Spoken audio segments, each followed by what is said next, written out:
యాత్రికుని ప్రయాణము జాన్ బెన్యన్. ఇంగ్లాండులో జరిగిన అంతర్యుద్ధ కాలంలో బన్యన్ క్రీస్తు శకం 1644 నుండి 1647 వరకు పార్లమెంటు సైన్యములో పనిచేసెను. సైన్యములో నున్నప్పుడు అతని ప్రక్కన నిలబడి కావలి కాయుచున్న తోటి సైనికునికి తలలో తూటా దూసుకుపోయెను. అది తన పాపములను, తన ఆత్మస్థితిని గురించి నిర్గముగా ఆలోచన చేయుటకు బన్యన్ను ప్రేరేపించినది.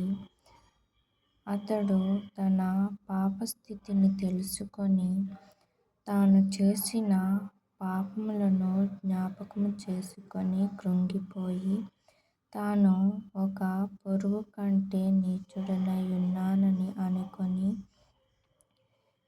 బెడ్ ఫోర్డ్ లోని పేద స్త్రీల వలె ఆత్మీయముగా నుండవలెనని కోరుకొనెను. సైనికోద్యమమును వదలిన తరువాత బన్యన్ వివాహము చేసుకొనెను. అతని భార్య పేరు తెలియదు కాని, వారికి వివాహమైనప్పుడు ఆమె క్రైస్తవ్యమును గురించిన 2 చిన్న పుస్తకములను అతనికి తెచ్చి ఇచ్చినది. అవి క్రైస్తవ్యము ఎడల అతనికి మరింత ఆసక్తి పెరుగుటకు ప్రేరణనిచ్చినవి. బన్యన్ మనస్సులో పుట్టిన మొదటి వెలుగు ఏదనగా, అతడు క్రీస్తు ఎవరో, ముఖ్యముగా ఆయన ఈ భూలోకమందు నరావతారమెత్తి చేసిన కార్యమెట్టిదో, కనుపరచిన సద్గుణములు ఎట్టివో తెలుసుకొనెను.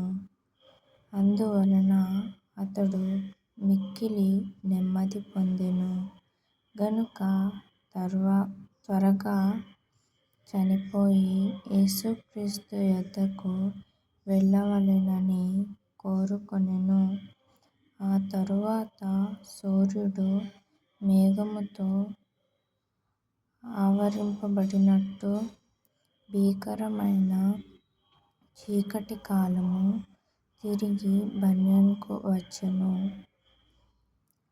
అగ్నిబాణముల వంటి చెడ్డ తలంపులు విరోధి చేత అతని మనస్సులో పుట్టించబడెను.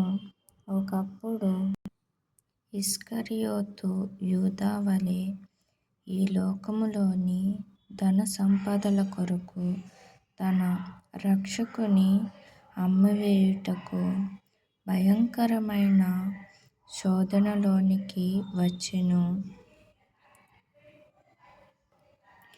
మరి ఒకసారి మిక్కిలి బాధతో ఆత్మహత్య చేసుకొనవలెనను తలంపు పుట్టెను. ఇట్లు ఈ శోధనలతో 2-3 సంవత్సరములు బన్యన్ వేదన నొందెను. అప్పుడు సూర్యుని కిరణముల చేత చీకటి ఎలాగు పోవునో అలాగున దేవుని వాక్యము వలన అతని హృదయాంధకారము పోయెను. అతడు పరిశుద్ధ గ్రంథమందలి సత్యవేదము తెలుసుకొని క్రమక్రమముగా నెమ్మది పొందెను. దేవుని వాక్యమును బట్టి కాక, వేరే కారణముల ద్వారా వచ్చు ఆదరణ యందు నమ్మిక యుంచకూడదని బన్యన్ తన అనుభవము వలన నేర్చుకొనెను. అతనికి ఎక్కువ ఆదరణ కలుగజేసిన లేఖనములు ఏవనగా, నా కృప నీకు చాలును, నా యొద్దకు వచ్చువానిని నేనెంత మాత్రమును బయటికి త్రోసివేయను. 2 కొరింథీ 12వ అధ్యాయము 9వ వచనము. మరియు యోహాను సువార్త 6వ అధ్యాయము 37 క్రీస్తు శకం 1653లో అతడు బెడ్ఫోర్డ్లోని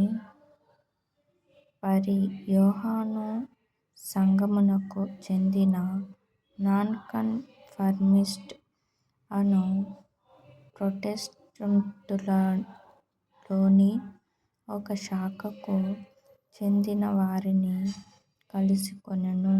అది కాంగ్రెగేషనల్ సామాజిక సంఘమైనను వారు నీటి బాప్తిస్మమును ఆచరించుదురు కనుక అనేకులు దానిని బాప్టిస్ట్ సంఘముగా భావించిరి. అయినప్పటికిని అతని మానసిక కలహము పూర్తిగా అంతము కాలేదు. సాతాను తంత్రముల వలన బన్యన్కు ఘోరమైన శోధనలు వచ్చెను.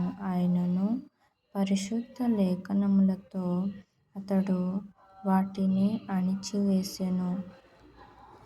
ఒకప్పుడు అతనికి క్షయరోగము వలన చనిపోవు పరిస్థితి వచ్చినప్పుడు నేను దేవుని సన్నిధికి వెళ్ళుటకు సిద్ధముగా ఉన్నానా అని తన ఆత్మస్థితిని విమర్శించుకున్నప్పుడు లెక్కలేనన్ని పాపములు అతనికి జ్ఞాపకము వచ్చినవి.